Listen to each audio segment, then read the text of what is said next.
The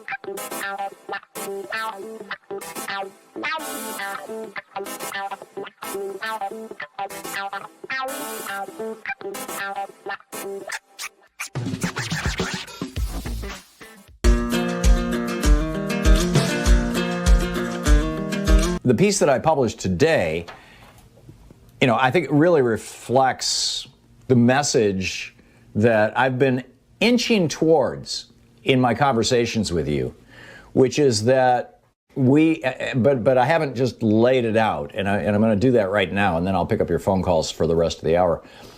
And that is that we are at the end of an era. Peter Turchin published a really provocative piece about a decade ago, 10 years ago, in Nature magazine. And in that piece, he pointed out that politics tends to go in roughly 50-year cycles. Sometimes they're as short as 40 years, sometimes they go as long as 60 years, but typically the sweet spot is 50 years. And he pointed out that 1971, well, he didn't point it out, he just kind of referenced that period of time. I pointed out in my piece over at HartmannReport.com that 1971 was when the Powell memo was written. It was when the entire right mobilized. Within 4 or 5 years of that, you had the Federalist Society created, the Heritage Foundation created, the Charles Koch Foundation became the Cato Institute. You had state policy networks started growing in every single state. We now have a billionaire-owned and driven political infrastructure with all of these groups that is larger than the Republican Party itself. So I had a great conversation last night with Dean Obeidallah on his show here on Sirius XM, and we were talking about this and just laying this out. Like, why do Republicans, for example, the tax cut that Trump pushed through back in 2017 had 25% approval among the American public, 25% according to Quinnipiac.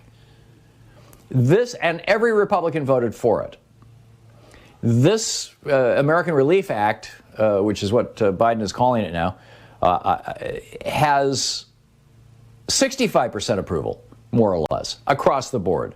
And even a majority of Republicans approve of it. It depends on which study you're looking at and when it was done, because Fox News has been pounding on it how horrible it is for, a couple of weeks now. So, they are capable of shifting opinions. But the bottom line is it's very, very popular, and yet every Republican voted against it. And you ask why? Well, because it's not the Republicans who control the Republican Party. It's a handful of right-wing, cranky right-wing billionaires who put their who use their money to basically buy politics. And I think their day has come to an end. I think this 50-year cycle, since 1971 to 2021, that's 50 years. Or from Reagan to today, that's 40 years. Reagan became president in January of 1981.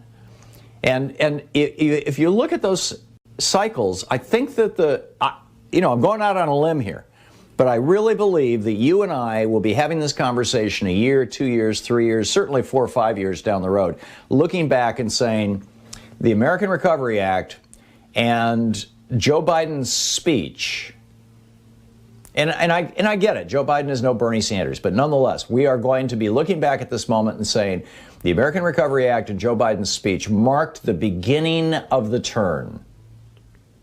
The beginning of the end of the era of Reaganomics. And I point out in my piece over at HartmannReport.com that the thing that really brought it to a head was the Trump presidency.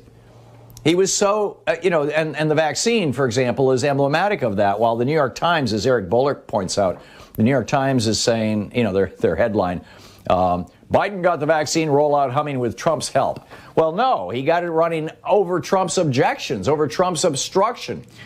Trump gave an absolute screaming disaster to Joe Biden. I mean, the Wall Street Journal, this is back in December. Pfizer had its 100 million dose goal in place until mid-November when it became clear the supply chain hurdles were too great for an end-of-the-year timeline. Did Trump do anything? No, he went playing golf. What Biden has done is he's used the Defense Production Act to give to fill in that supply chain, to give these companies the raw materials that they need, and to help people who are administering shots with gloves and vials and well, the vials are for the manufacturers, syringes, things like that. Trump did none of that. Instead he kept telling us how wonderful everything is and the vaccine is going to go away any minute. And you'll recall on January 15th, when Trump still had 5 days in office, and he and Jared Kushner had been saying that there was this huge national stockpile of vaccines. And our governor, Kate Brown, here in Oregon, tweeted on January 15th of this year, quote, "Last night I received disturbing news confirmed to me directly by General Perna of Operation Warp Speed. States will not be receiving increased shipments of vaccines from the national stockpile next week because there is no Federal Reserve of doses." There wasn't even a real federal stockpile. Trump was grifting again. Our governor, Kate Brown, she said, "I'm demanding answers from the Trump administration." This was later that day. "I am shocked and appalled that they would have set an expectation on which they could not deliver with such grave consequences. This is a deception on a national scale. Oregon seniors, teachers, all of us were depending on the promise of Oregon's share." So, the grift, I think, is what brought it to a head.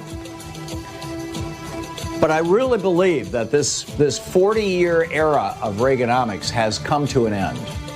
There's still a lot of thrashing and, dying going on, and there's a few hangers-on like Joe Manchin on the Democratic side, but I think that even Manchin is starting to come around. So you think I'm crazy, or you think I'm right?